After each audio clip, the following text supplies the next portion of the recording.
dia. Vocês ouviram, então, a leitura do nosso texto de hoje em João 11, de 1 a 45, que fala desse relato muito conhecido por toda a cristandade e pelo mundo inteiro, que é a ressurreição de Lázaro. Então, nós temos muitas conclusões que podemos tirar de uma leitura rápida desse texto. A primeira dela é que nesse relato a Bíblia nos mostra a perfeita humanidade de Jesus e a perfeita divindade de Jesus. Ele é perfeitamente homem e perfeitamente Deus. Então diz lá no versículo 6 assim: no entanto, enquanto ouviu falar que Lázaro estava doente, ficou mais 2 dias aonde ele estava. Então lhes disse aos discípulos, Jesus disse aos discípulos claramente: Lázaro morreu. E para o bem de vocês, estou contente por não ter estado lá, para que vocês creiam. Mas vamos até ele. Então Tomé, chamado Dídimo, disse aos outros discípulos: vamos também para morrermos com ele. E aí, logo de início, nós vemos uma coisa muito interessante. Havia um claro propósito na mente de Jesus, tanto que ele espera um tempo certo, ele espera que Lázaro morra. Ele fica 2 dias esperando que Lázaro descanse ou morra, e 2 dias, sendo Jesus perfeitamente homem e perfeitamente Deus, ele sabia que Lázaro já estava morto.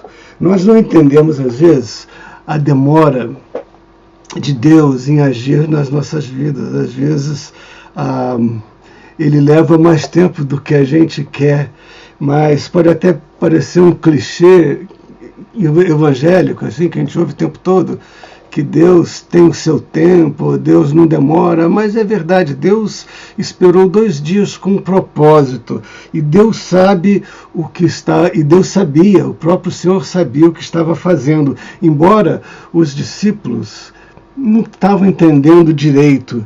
E note que o amor do Senhor Jesus por aquela família era notório, todo mundo sabia o quanto ele amava Marta, Maria e Lázaro, E agora nós entendemos também que o amor do Senhor Jesus por todos os seus filhos é igual. Deus não tem filhos prediletos. Deus já nos ama o máximo que ele pode amar. Quando estamos em Cristo, não há nada que possamos fazer para que Deus nos ame menos ou nos ame mais, porque Deus nos ama igualmente e não há flutuação de humores com Deus. Então, a narrativa se desenrola com incríveis detalhes jornalísticos. Versículo 20 diz assim: quando Marta ouviu que Jesus estava chegando, foi encontrá-lo, mas Maria ficou em casa. E disse Marta a Jesus: Senhor, se você estivesse aqui, o meu irmão não teria morrido. Mas sei que mesmo agora Deus te dará tudo o que pedires. Disse-lhe Jesus: o seu irmão vai ressuscitar. Assim, de cara. Disse-lhe Jesus: o seu irmão vai ressuscitar. E Maria respondeu: eu sei que ele vai ressuscitar no dia da ressurreição dos mortos. Ela também não estava entendendo o que ia acontecer. E disse-lhe Jesus: eu sou a ressurreição, a vida. Aquele que crê em mim, ainda que morra, viverá. E ele pergunta a Marta: você crê? Você crê no que eu te falei? E aqui então, aqui diante de Marta, Jesus proclama o Evangelho e o seu poder com uma autoridade, demonstrando a supremacia dele sobre toda a criação. Não há nada que escape à supremacia de Cristo no universo, em toda a criação, tudo que existe. E o ministério, então, que ele proclama aqui é o ministério da verdade. E ele o faz de maneira peremptória. Ainda faz um desafio, Você crê, Marta? Você crê?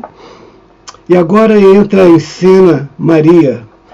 Chegando ao lugar onde Jesus estava e vendo-o, Maria prostrou-se aos seus pés e disse: Senhor, Se você estivesse aqui, há 2 dias atrás, o meu irmão não teria morrido. Ao ver chorando Maria e os judeus que a acompanhavam, Jesus agitou-se no espírito e conturbou-se, e ele falou assim: onde ele foi sepultado? Me mostrem. Aí ele falou: vem ver, Senhor. E responderam eles. E o versículo 35 diz assim: Jesus chorou. Então os judeus se admiravam e falavam: veja como ele os amava. Lembre-se de Marta e Maria em Lucas 10, se vocês se lembram, que Marta, sua irmã, ficou sentada aos pés do Senhor, ouvindo-lhe a palavra. Marta, porém, estava ocupada com muitos serviços, e aproximando-se dele, perguntou: Senhor, não te importa que a minha irmã tenha me deixado sozinha com o serviço? Diz a ela que me ajude. Diga para Maria sair dessa inércia, porque a gente precisa de gente fazendo a comida. Mas disse-lhe Jesus: Marta, Marta, você está preocupada com muitas coisas. Por que, já indo para a conclusão, por que a reação de Jesus perante Maria foi de vulnerabilidade? Ele diz assim, ao passo que diante de Marta foi uma reação de autoridade e de dizer as coisas de uma maneira forte, mas com Maria foi uma atitude de vulnerabilidade. Por quê? Diz a narrativa: Jesus, outra vez, profundamente comovido, foi até o sepulcro. E segundo os comentários bíblicos que eu li essa semana, essa palavra no original grego, Ioannis, significa muito mais do que a gente consegue entender na língua portuguesa. Ela fala de uma indignação divina, uma raiva, um choro profundamente doído por causa da condição humana. Então, se torna patente, então, diante de Maria, esse lado humano de Jesus, perfeitamente Deus, quando ele diz: você crê? Eu vou ressuscitar. E perfeitamente humano, quando ele diz: eu estou doído, a minha alma chora por dentro e eu estou aqui com raiva da morte. Depois de dizer isso, Jesus bradou em alta voz: Lázaro, venha para fora. E o morto saiu.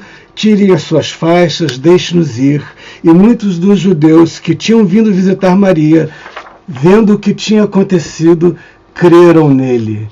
Claro, ninguém nunca tinha visto um morto depois de 3 dias ter saído de dentro da tumba. Mas eu falo claro, mas não é tão claro assim, porque muitos dos fariseus também viram, e ao invés de se converterem, eles falaram: a gente tem que matar Jesus agora, porque a situação está ficando incontrolável. Ao encerrar essa meditação, então, fica claro que o Senhor Jesus, ele tem poder e supremacia, como eu já falei, sobre toda a criação. Se alguém sofre ou já sofreu a perda de um ente querido, Jesus sabe o que é sofrer a perda de um ente querido. Se alguém já sofreu abandono, Jesus sabe o que é abandono. Ele foi abandonado pelo Pai na cruz.